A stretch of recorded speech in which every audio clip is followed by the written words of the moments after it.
My brothers and sisters, let me tell you something and understand this as fact. As far as sin is concerned, and please understand this message very, very clearly. Of course, it's all sin, it's all haram, none of it is good and accepted. But for the sake of understanding, because many of us, we see a brother that's selling drugs, we see a brother that maybe murdered another brother, and we say, look at these people, look how rubbish they are. Habibi, let me tell you something in the eyes of Allah subhanahu wa ta'ala. As far as sin is concerned, yeah? The one that sells drug, good or bad? Just very quickly, good or bad? Bad. How about the murderer? How about the one who commits adultery, zina? What about the one who rapes a child? What about the one who drinks alcohol? What about the one who does the biggest of the kabair, good or bad? This person, one person that commits all of these sins, he commits all of these sins on a daily basis, but he prays, is better in the eyes of Allah than the one that doesn't commit any of these sins but doesn't pray.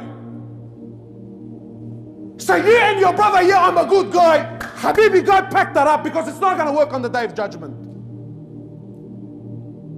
Any person that misses one salah, one, not two, one salah, you miss one salah for no reason, you're worse than a murderer, you're worse than a rapist, you're worse than a terrorist, you're worse than a pedophile in the eyes of Allah. This is what happens when you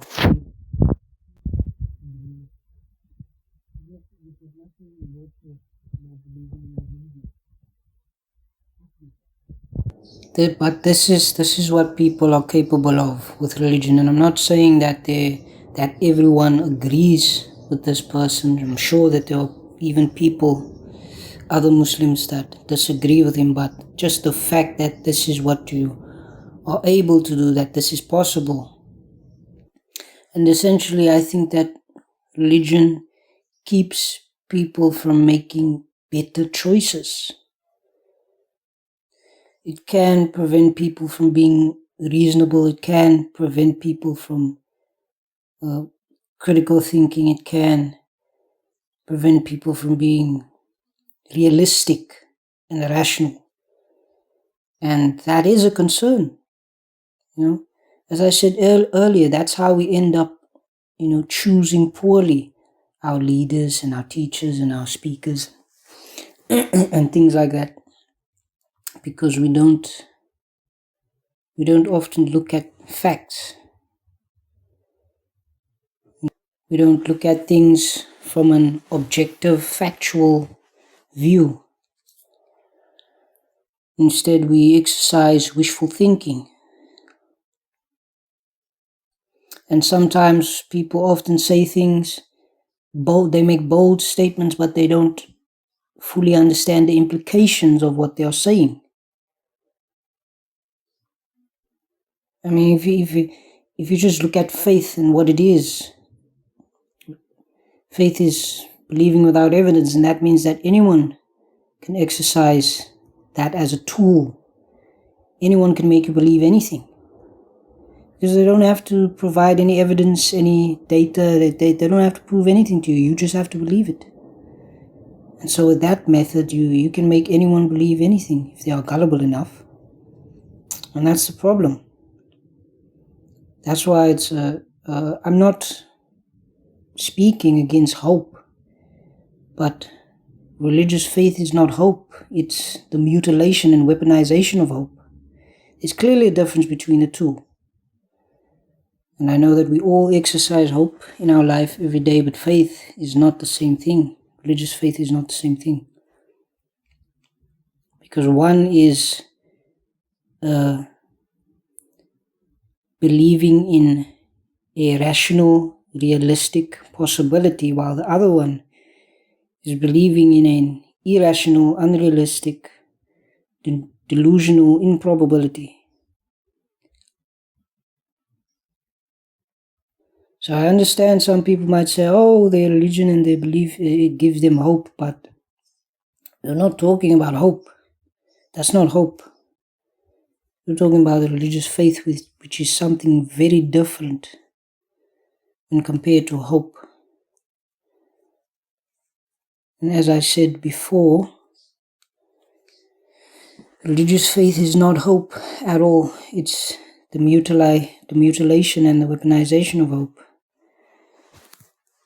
So understand the distinction, understand the difference, and understand that you have to be very careful when you look at people, look at things through a religious lens, and you choose poorly, you make poor choices because of it. There are a lot of good things. Maybe you find some good in your holy texts or your religious books, but you could just as well find reason to do bad or to violate the rights of other people. And it all comes from the same book. And that's a problem for people who think that their book is infallible, completely accurate, whether it's scientifically or morally, and they will realize that the fact that you admit that there are some things that may have been bad at one point, or things that would be bad now today, but back then it was okay. The fact that you acknowledge this means that your book is not perfect. It's not infallible. It was written by fallible humans, just like you. So we have to apply logic, we have to apply reason, we have to apply critical thinking, we have to apply rationality when we are looking at things and looking at people like this. We can't just nod our head and agree and say yes, yes, yes, because this person is claiming to be a representative of whatever God or whatever religion or whatever the case may be, and so we excuse them for the heinous claims that they make, or even for the absurd things that they do or have done, because it means there's nothing you can say or do that is wrong or wicked as long as you incorporate some kind of supernatural entity or deity. But unfortunately, we live in a world where religion allows fools and idiots to appear wise and pretend to be wise whilst being confidently and completely wrong about so many things. And this is why we have to be very careful and very vigilant of these kind of things and these kind of people. So yeah, don't just assume that someone knows more than you or knows better than you simply because they are religious or because they believe in some supernatural power, and they call you shallow for not believing the same as they do. Don't let anyone who themselves cannot commit to their own beliefs or provide any evidence for their own beliefs, or simply because they hide behind some supernatural force, don't let anyone tell you what to think or what to do. Don't allow it, don't accept it. Resist them if you can and while you can. Someone commented, don't worship imaginary friends. And then someone else commented, don't belittle what other people are passionate about.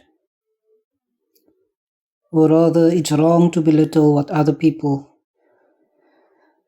are passionate about. And I mean, what if someone is passionate about violating children? You know, we're not looking at this the right way, saying that, oh, just because someone is passionate about something, we shouldn't belittle them, no matter the danger, the possible danger that could be incorporated in their belief,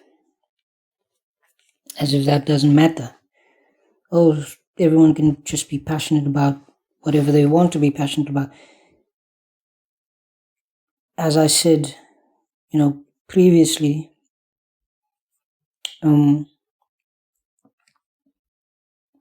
is that all it takes to elect people like this in positions of leadership, positions positions of power, etc., and to appoint them as the representatives of your group or cult or community.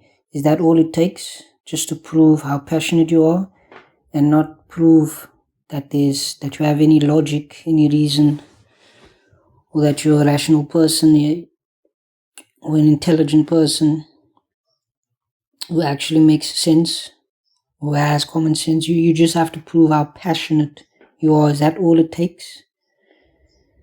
To prove that you're passionate about something and that you can be confident even if you're wrong, but you can maintain that confidence. Is that all you have to do? Is that the requirement, the only requirement that's necessary? The only qualification you need is just to prove that you're passionate about these things, about delusional, dangerous beliefs like this. You can get away with saying anything you want, doing anything you want, as long as you've proved that you are indeed passionate about this particular belief and you won't forsake it for anything. Wow. Just shows what kind of world these people live in.